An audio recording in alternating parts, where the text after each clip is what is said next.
ನಮಸ್ತೆ ರೈತ ಮಿತ್ರರೇ. ಇವತ್ತು ನಾನು ದುರ್ಗದ ಸುತ್ತಮುತ್ತ ಒಂದು ಪ್ರದೇಶದಲ್ಲಿದ್ದೀನಿ.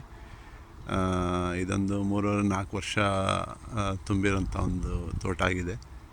ಇದಕ್ಕೆ ಇವಾಗ ಗರ್ಭ ಬರೋಕ್ಕೋಸ್ಕರ ನಾವು ಗೊಬ್ಬರ ಕೊಡೋದು ತುಂಬ ಎಸೆನ್ಷಿಯಲ್ ಆಗಿದೆ. ಅದೇ ಲಾಸ್ಟ್ ಟೈಮ್ ಸ್ವಲ್ಪ ಒಂದು 100 ಗ್ರಾಮ್ ಅಷ್ಟು ಕೊಟ್ಟಿದ್ದರೆ ತುಂಬ ಚೆನ್ನಾಗದು, ಹೊಟ್ಟೆ ಬರ್ತಾಯಿದೆ.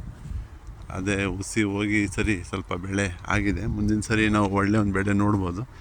ಆಲ್ರೆಡಿ ಈ ಹಂತಕ್ಕೆ ಗೊಬ್ಬರ ಕೊಡಬೇಕಾಗಿತ್ತು, ಬಟ್ ರೈತರು ಕಾರಣಾಂತರದಿಂದ ಇವಾಗ ಒಂದು ಗೊಬ್ಬರ ಹಾಕೋದೊಂದು ವ್ಯವಸ್ಥೆ ಮಾಡ್ಕೊಳ್ತಿದ್ದಾರೆ.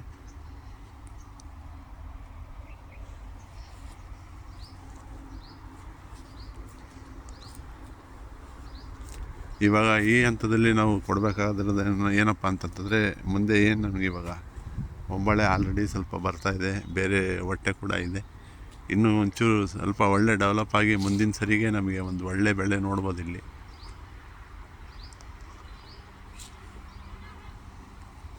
ಸ್ವಲ್ಪ ಗರಿ ಎಲ್ಲ ಕೆಂಪಗಾಗಿದೆ, due to lack of chlorophyll ಅಂತ ಹೇಳ್ಬೋದು. ಪತ್ರಹರಿತ ಕೆಲಸ ಆಗದೆ ಇರೋಕ್ಕೆ ಒಂದು ಕಾರಣ ಆಗುತ್ತೆ. ಇವಾಗ ಬಿಸಿಲಿರೋದ್ರಿಂದ ಇವಾಗ ಸುಣ್ಣ ಬಳಿಬೋದು. ಇವಾಗ ಸ್ವಲ್ಪ ಉಷ್ಣಾಂಶ ಜಾಸ್ತಿನೇ ಇದೆ. ಒಂದು ಲಾಸ್ಟ್ ಒಂದು 3-4 ಇಯರ್ಸಿಂದ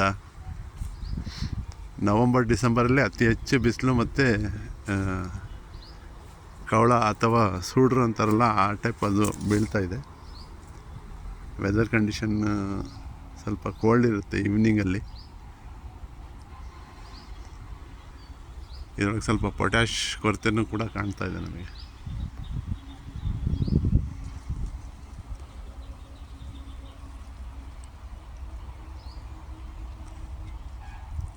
ಇವಾಗ ಒಂದು ಒಂದು ಪೊಸಿಷನಲ್ಲಿ ಇದ್ದೀವಿ ನಾವು. ಇವಾಗ ಇಲ್ಲಿ ಗೊಬ್ಬರ ಕೊಡೋದು ಒಂದು ಒಳ್ಳೆಯ ನಿರ್ಧಾರ ಆಗ್ತದೆ ಈ ತೋಟಕ್ಕೆ.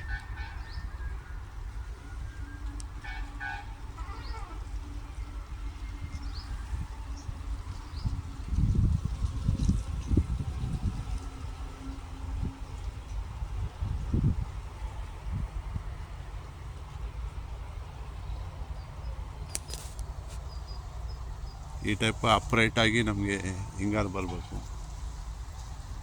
ಹಿಂಗಾರು ಅಥವಾ ಶಿಂಗಾರು ಏನಂತೀರ, ಸ್ವಲ್ಪ ಬೇರೆ ಕಡೆ ಎಲ್ಲ ಸ್ವಲ್ಪ ಡೌನ್ ಸೈಡ್ ಆಗಿ ಆ ಟೈಪು ಕೊರತೆ ಇದ್ದರೆ ಬರ್ತದೆ. ಬಟ್ ಸ್ಟಿಲ್ ಮೇಂಟೈನ್ ಮಾಡ್ಬೋದು. ಬೇರೆ ಕಡೆ ಎಲ್ಲ ತುಂಬ ಬೆಂಡಾಗಿರೋಂಥದ್ದು ಬರ್ತದೆ, ಅದು ಸ್ಟ್ರೆಂತ್ ಇರೋಲ್ಲ.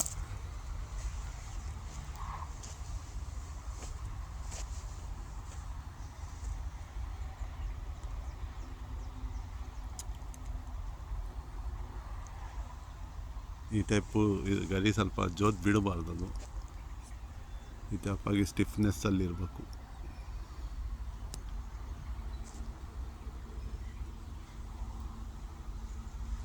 ಅದೇ ಟ್ರ್ಯಾಕ್ಟ್ರ್ ಕೂಡ ಜಾಸ್ತಿ ಹೊಡಿಬಾರ್ದು, ಬೇರೆ ಕಟ್ಟಾಗೋದ್ರಿಂದ ಅದನ್ನು ಡೆವಲಪ್ಮೆಂಟಿಗೆ ಸಾಕಷ್ಟು ತೊಂದರೆ ಮಾಡ್ತದೆ.